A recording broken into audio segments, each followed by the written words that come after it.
வழங்குவது வழக்கமாக கொண்டிருக்கிற இந்த நேரத்தில் பாரதிய ஜனதா கட்சியினுடைய சார்பாக இது முதன்முறையாக நீர்வளம் காப்போம், நீரை சுத்தப்படுத்துவோம் என்கின்ற ஒரு அடிப்படையில் இந்த நிகழ்ச்சியை இங்கு நமது முருகானந்தம் அவர்களும் மாவட்ட தலைவர் செந்தில் அவர்களும் இந்த நிகழ்ச்சியில் நமது சட்டமன்ற உறுப்பினர் ஈரோடு மொடக்குறிச்சி சட்டமன்ற உறுப்பினர் அவர்களும் கலந்து கொண்டிருக்கிறார்கள். காலையிலே மிக அழகாக அற்புதமாக இருந்தது. மாலையிலே தாமிரபரணி நதிக்கு நாங்கள் இதுபோன்று வணங்கி மரியாதை செலுத்த இருக்கிறோம். அகத்திய முனிவரால் உருவாக்கப்பட்ட நதிகளான இந்த நதிகள் வற்றாத ஜீவ நதியாக வாழ்வாங்கு மக்களுக்கு எல்லா வளமும் எல்லா செல்வங்களும் தர வேண்டும் என்பதற்காக காவிரி தாயை நாங்கள் இன்று பாரத தாயின் தலைமகனாக இருக்கக்கூடிய பாரத நரேந்திர மோடி அவருடைய வழிகாட்டுதல் என்ற பெயரில் நாங்கள் இன்றைக்கு இந்த நிகழ்ச்சியை ஏற்பாடு செய்திருக்கிறோம்.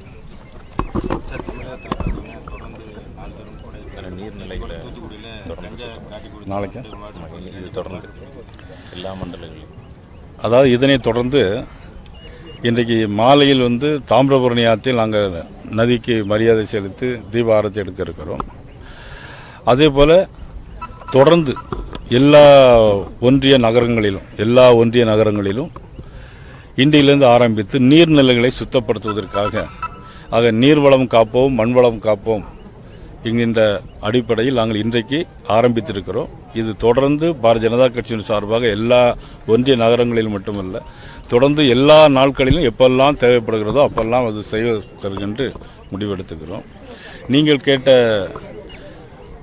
படுகொலைகள் தினசரி பார்த்தீங்கன்னா பத்திரிகையை பிரிக்கவே முடியல. நம்ம பிரிக்காமலே சொல்லிடலாம். இன்றைக்கி ஒரு 4 படுகொலை நடந்திருக்குது.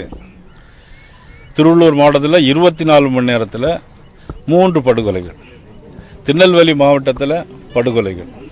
ஆக மாவட்டத்திற்கு ஒரு 2 இடம் 3 இடத்துலையாவது படுகொலைகள் நடக்காமல் இல்லை. இதற்கெல்லாம் முதல் காரணம் அடிப்படையாக என்னென்னு தெரிஞ்ச விஷயம் கேட்டிங்கன்னா, நீங்களும் டெய்லி பத்திரிகையில் எங்களை கேட்டுகிட்டே இருக்கேன், நாங்களும் சொல்லிகிட்டே இருக்கோம்.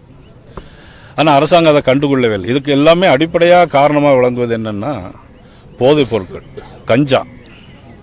ஒரத்த நாட்டில் ஒரு திமுகவை சேர்ந்தவரை இப்போ இல்லை 2017-18 பார்த்தீங்கன்னா கஞ்சா அடிச்சுக்கிட்டு போய் ஒரு பெண்ணை பாலியல் பலாத்காரம் பண்ணியிருக்காங்க. எல்லா இடங்களிலும் எல்லா குக்கிராமங்களிலும் இப்போ கஞ்சா வந்திருக்கு. திமுக ஆட்சி வந்த பிறகு தான் இந்த மாதிரி ஒரு சூழ்நிலை வந்திருக்கு. ஆக மெட்ராஸில் ஸ்டார் ஹோட்டலில் பார்த்தீங்கன்னா எல்லா இடத்துலையும் பார்த்தீங்கன்னா கொக்கைன், அப்புறம் நவீன விதமான போதைப் பொருட்கள். ஆனால் தேவைப்பட்ட எதிர்கட்சிகளை மட்டும் அரெஸ்ட் பண்ணி அவங்க அதில் ஒரு நடவடிக்கை எடுத்த மாதிரி காட்டுறாங்களே தவிர, இந்த திமுக அரசாங்கம் முற்றிலும் ஒரு மக்கள் விரோத சக்தியாக சொத்து வரி இன்னைக்கு சொத்து வரி அளவுக்கு அதிகமாக போயிடுச்சு. 300% சொத்து வரி கூட்டியிருக்காங்க. மின்சாரத்தை பொறுத்த மட்டும் பார்த்தீங்கன்னா பல மடங்கு மின்சார கட்டணம் கூடியிருக்கு.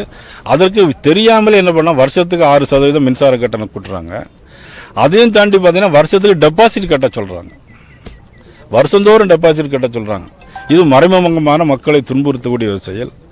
இது மக்கள் விரோத அரசை நீக்க வேண்டும் என்பதற்காகத்தான் இப்பொழுது அனைத்து இந்திய அண்ணா திராவிட முன்னேற்ற கழகம் பாரதிய ஜனதா கட்சி கூட்டணி சேர்ந்து மிகப்பெரிய ஒரு வெற்றியை பெறுவதற்கான மக்கள் எழுச்சியோடு சந்திக்கிறதுக்காக நாங்கள் இருக்கிறோம். சார், நேற்று தினம் தமிழக முன்னாள் முதல்வர் ஓபிஎஸ் உங்க மேல ஒரு குற்றச்சாட்டு வச்சிருக்கிறாரு. இது மாதிரி பாரத பிரதமர் தமிழகத்திற்கு வந்தபோது உங்களை 6 முறை தொலைபேசியில் தொடர்பு கொண்டதாகவும் குறுஞ்செய்தி அனுப்புவதாகவும் சொல்லியிருக்கிறாரு. ஆனா அவர் என்ன சொல்றாருன்னா, நீங்க விரும்பாதனாலதான் அவர் சந்திக்கல அப்படிங்கிற உங்க மேல ஒரு குற்றச்சாட்டு வச்சிருக்கிறாரு. இனிமேல் நீங்க பொய் சொல்ல வேண்டாம், உண்மையை சொல்லுங்க அப்படின்னு ஒரு கடிதம் அனுப்பியிருக்கிறாரு. இது சம்பந்தமா நீங்க என்ன சார் சொல்றீங்க? இந்த கடிதம் அனுப்பியிருக்காருன்னு சொன்னதே எனக்கு தெரியல. இந்த கடிதம் எனக்கு இன்னும் சேரலை. அந்த கடிதம் சேர்ந்தால் கண்டிப்பாக நான் உங்களுக்கு எடுத்து காட்டுறேன். அப்போ அது யார் உண்மை சொல்லியிருக்கா, யார் பொய் சொல்லியிருக்காங்கிறது உங்களுக்கு தெரியும். இது எதையோ ஒரு குற்றம் சாட்டுவதற்காக தமிழ்நாடு முதலமைச்சரை எடுத்த உடனே நேரடியாக போய் பார்த்து பேசிட முடியாது. ஏற்கனவே அவருக்கு ஏதாவது தொடர்பு இருந்திருந்தால்தான் இந்த மாதிரி ஒரு முடிவு எடுத்திருக்க முடியும் என்பது எல்லோருடைய கருத்தாக இருக்கிறது. ஆக அவர்களை பற்றி குறை சொல்வதற்கு நான் ஒன்றும் சொல்வதற்கு இல்லை. அவர்கள் முடிவு எடுத்ததற்கு ஒரு காரணத்தை சொல்லுகிறார்கள், அவ்வளவுதான். உங்களை தொடர்பு கொண்டாருங்களா இல்லைங்களா சார்? 6 முறை தொடர்பு கொண்ட மெசேஜ் கூட அனுப்பியிருக்கிறேன் அப்படின்னாரு. இல்லை, எனக்கு எந்த விதமாக வரல. ஆதாரம் அவர்கிட்ட இருக்கும். அவர் சொல்லியிருப்பார், அவர் சொல்கிறது தான் ஆதாரமாக இருக்குமே தவிர ஆதாரம் அவருடைய கையில் இருக்காது. உங்களை அவர் தொடர்பு கொண்டீங்க சார்? நான் தான் அவரை தொடர்பு கொண்டேன். அவருக்கு முதலமைச்சர் ஸ்டாலினை போகிறதுக்கு முதல் நாள் நான் அவருடைய தொடர்பு கொண்டேன். இதுக்கு முன்னாடி சட்டமன்றம் நடக்கும்போது பல நேரங்களில் அவர் என்னை அழைத்திருக்கிறார். என்னுடைய உதவியாளர்களை கூட்டு அழைத்திருக்கார். ஆனால் என்னுடைய உதவியாளர் யாரையுமே அவர் அழைத்து எனக்கு தரவில்லை. ஆக இதை ஒரு குறையாக அவர் சொல்லியிருக்கிறார். நான் அவரை பற்றி குறை சொல்ல மாட்டேன். தமிழகத்தில் வட மாநிலத்தவர்கள் அதிகமாக வாக்காளர்களாக சேர்த்துருக்கிறாங்க அப்படின்னு ஒரு குற்றச்சாட்டு. தமிழ்நாட்டை பொறுத்தவரையில் எல்லாமே இயற்கை முறையாக நடந்துக்கிட்டே இருக்கு. அரசாங்கமும் அப்படி தான் நடக்குது. காரணம் பார்த்தீங்கன்னா அவங்க எப்படியாவது வெற்றி பெறணும். ஏன்னா இன்றைக்கி மக்கள் செல்வாக்கை இழந்துவிட்ட கட்சி திராவிட முன்னேற்ற கழக கூட்டணி வெற்றி பெறுவதற்காக எல்லா முயற்சிகளும் ஏற்பாடு செய்திருக்கிறார். சார், இப்போ பார்த்தீங்கன்னா திமுக அரசு பொறுப்பேற்று 4 ஆண்டுகள் மேலே ஆச்சு. நாங்கள் கொடுத்த வாக்குறுதிகள் பெரும்பாலும் நிறைவேற்றிட்டோம்னு சொல்கிறோம். ஆனால் எதிர்க்கட்சிகள் தொடர்ந்து எந்த விதமான கோரிக்கையும் நிறைவேற்ற கொடுத்த வாக்குறுதி நிறைவேற்றி. முதல்ல பார்த்தீங்கன்னா ஆட்சி பொறுப்பு வந்தோடனே எல்லா பெண்களுக்கும் 1000 ரூபா கொடுப்போன்னு சொன்னாங்க. அவங்க கொடுத்தாங்களா? இல்லையே. பாராளுமன்ற தேர்தல் வரும்போது அதை கொடுத்தாங்க. அப்போ ஏன் அந்த 2.5 வருஷம் அவங்க கொடுக்கல? தேர்தலுக்காக அவர்கள் அதை நிறுத்தி வைத்திருந்து தேர்தலுக்காக கொடுத்துருக்காங்க. போன எல்லா ஆண்டும் பொங்கலுக்கு பரிசு கொடுப்பாங்க. போன ஆண்டு கொடுத்தார்களா? போன ஆண்டு கொடுக்கல. ஆனால் இந்த வருஷம் கொடுக்கறதுக்கு முயற்சி பண்ணுவாங்க. ஏன்னா தேர்தல் வர இருக்குது. ஆசிரியர்களை பொறுத்தவரை பணியிடங்கள் காலியாக இருக்குது. அவங்க தேர்தல் அறிக்கையில் 81வது அறிக்கையில் திமுக தேர்தல் அறிக்கையில் சொன்னாங்க. இதுவரைக்கும் அந்த எந்த பணியிடங்களும் அவங்க நிரப்பலை. அப்புறம் பட்டதாரி ஆசிரியர்களுக்கு அவங்க பகுதி நேரம் வேலை பார்க்கணும், முழு நேர வேலையாக கொடுப்போன்னு சொன்னாங்க. இது வரைக்கும் கொடுக்கல.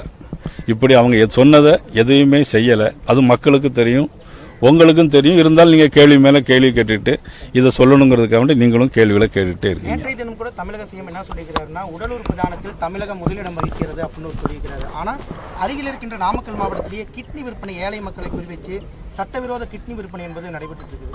அவர் தான் சொல்லிட்டாரலாம். உடல் உறுப்பு கிட்னி இது கிட்னி கடத்தல தான் முதலிடமா வந்திருக்கும்னு நினைக்கிறேன்.